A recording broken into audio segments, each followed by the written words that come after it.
ईज़ेड student academy में खुश आमदीद। आज का जो हमारा सेशन है वो हॉस्पिटलिटी मैनेजमेंट को लेकर है। हॉस्पिटलिटी मैनेजमेंट की ये स्पेशल प्लेलिस्ट है जिसको हम डिस्कस कर रहे हैं और ये स्पेशल ही रहेगी। इसके अंदर टूरिज्म का भी डिस्कशन जो है वो इसी के साथ रखेंगे, ठीक है।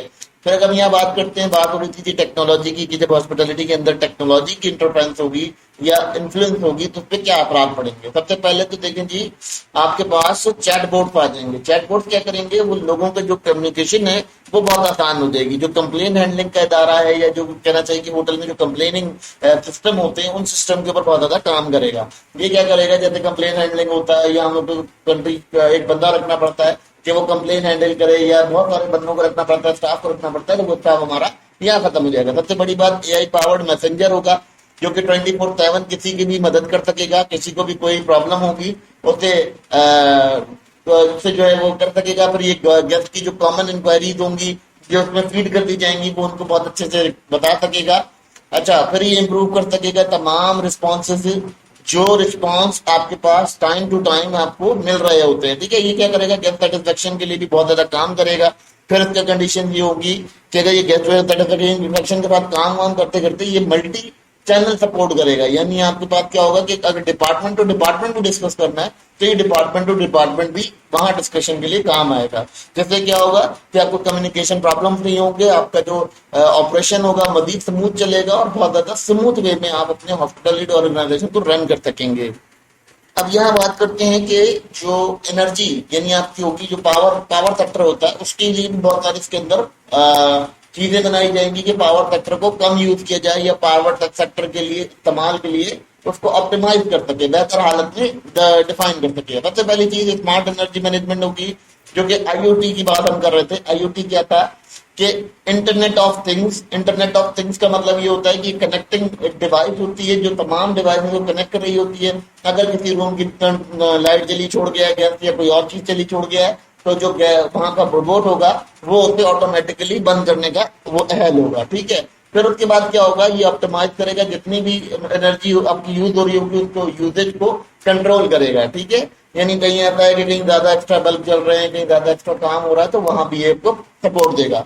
फिर अगर बात करते हैं डिजिटल सस्टेनेबिलिटी की, तो डिजिटल सस्टेनेबिलिटी क्या होगी कि जब आपका ब्लॉकचेन में काम चल रहा होगा तो ये जितनी भी सप्लाई चेन होगी उसके अंदर सब ट्रांसपेरेंसी क्रिएट करेगा। फिर ये कार्बन फुटप्रिंटिंग को ट्रेस करेगा और कोशिश करेगा कि जितना भी हो सके ये अपनी एनर्जी रिसोर्सेज को कम कर सके। तो जिससे क्या होगा, जिससे से बेहतर और अच्छा कहना चाहिए कि मयार मिलेगा और ये मयार सर्विसेज दे पाएगा, बहुत म्यारी सर्विसेज की होंगी। अब एक और बात आती है, बड़ा अजीब सा सिस्टम होता है जब आप कोई असिस्टेंट रखते हैं, कोई बंदा रखते हैं, तो बंदा कोई आपके स्टाफ का डाटा चुरा सकता है या कोई डाटा चोरी हो सकता है या आपके डाटा में कोई ना कोई फ्रैक्चर आ सकते हैं। तो यहाँ क्या होगा, यहाँ जब हम देखते हैं तो जो एआई होगी वो क्या करेगी, वो डाटा अपने पास ही सिक्योर रखेगी। उसके पास डाटा होगा और फिर स्टोर करना आसान नहीं होगा, ठीक है, डाटा को। फिर उसके बाद ये होगा कि जो पेमेंट वगैरह करेगा वो बायोमेट्रिक वगैरह की ऑथेंटिकेशन वगैरह बहुत अच्छे से कर लेगा, वो टोकनाइज कर सकेगा, ठीक है, वो पेमेंट की सिक्योरिटी बहुत अच्छे से कर पाएगा। तो ये तमाम चीजें जो है वो वक्त के साथ साथ चेंज हो रही होंगी। फिर रेगुलर कंप्लियंस क्या कि कुछ दफा ऐसा होता है कि डाटा जो है वो प्राइवेसी होती है। बहुत सारे लोगों कहते हैं कि हमारा डाटा बहुत प्राइवेट रहना चाहिए, हम प्राइवेट रखना चाहते हैं। तो जो रोबोट होंगे यानी जो आपका वहां पे एंटरटेनर खड़ा होगा या कहना चाहिए कि जो आपका रिसेप्शनर खड़ा होगा वो क्या करेगा, वो आपका डाटा जितना भी रिकवर करा होगा वो अपने अंदर ही सिक्योर करता रहेगा, वो किसी और को पास ऑन करने का अहल नहीं होगा, अलावा इसके कि वो हैक हो सके। उस पर हम बात करेंगे क्योंकि अभी हम इसकी टेक्नोलॉजी की बात कर रहे हैं, तो टेक्नोलॉजी को हम फर्दर भी डिस्कस करेंगे कि इसके डिसएडवांटेजेस कहाँ कहाँ होंगे और क्या क्या सिस्टम्स का डिसएडवांस करेगा इस टेक्नोलॉजी को। बेसिकली स्टूडेंट्स ये समझ रहे होंगे कि जी ये टेक्नोलॉजी आ गई तो हमारा करियर शिफ्ट हो जाएगा। करियर शिफ्ट नहीं होगा, क्योंकि मैं आगे बात करूंगा कि टेक्नोलॉजी किस तरह से काम करती है।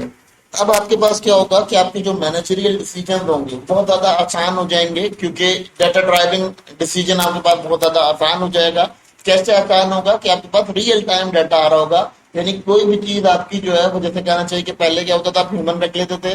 ह्यूमन क्या करता था, वो आपकी कुछ डाटा को अरेंज करता था, कुछ डाटा गायब भी कर जाता था। बहुत दफा ऐसे भी स्टाफ देखा गया कि जिसने क्या किया कि उसने डाटा फीड किया, उसने फीड करते हुए कुछ और किया, और उसके बाद वो बहुत अधिक प्रॉब्लम होती थी बहुत दफा डाटा ढूंढने के लिए, और चार चार बंदों को एंगेज करना पड़ता था कि डाटा क्लियर हो सके। लेकिन जब हम बात करते हैं एआई की या टेक्नोलॉजी की, तो हॉस्पिटलिटी इंडस्ट्री में ऑटोमेटिकली ये डाटा जनरेट हो रहा होगा, और ये डाटा जनरेट होने के बाद ये डिसीजन भी बनाकर दे देगा कि आपके जो कस्टमर हैं उनकी क्या रियलिटीज हैं, किस रियलिटीज के ऊपर वो काम कर रहे हैं। ठीक है, फिर अगर हम बात करते हैं दूसरी चीज का, तो कस्टमर जर्नी मैपिंग हो जाएगा। कस्टमर जर्नी मैपिंग ऐसे होगा कि कस्टमर ने जो जो चीजें इस्तेमाल की हैं आपकी होटल के अंदर, यानी आपकी एम्बियंस के अंदर जो भी होटल में वो इस्तेमाल कर रहा है, तो वो तमाम चीजें जो है ना, वो तमाम चीजें उस रिपोर्ट के पास मौजूद होंगी, और वो रिपोर्ट जो है वो आपको वो चीजें प्रोवाइड कर सकेगा। और जो मैनेजरियल लेवल पर लोग होंगे, या कहना चाहिए कि जो डायरेक्टर लेवल पे लोग होंगे, उन्हें ये आसानी से पता चल सकेगा कि हम क्या क्या चीजें अपने होटल में तब्दील करें। देखिए, फिर वही बात करूंगा कि अगर कोई आपको गालियां भी दे रहा है तो रिपोर्ट रिकॉर्ड कर रहा है। ठीक है, तो उसकी डिसएडवांटेज भी हम बात करेंगे, फर्दर इसको डिस्कस करेंगे, ताकि आपको समझ में आ सके कि इसके कहीं ना कहीं डिसएडवांटेजेस भी हैं।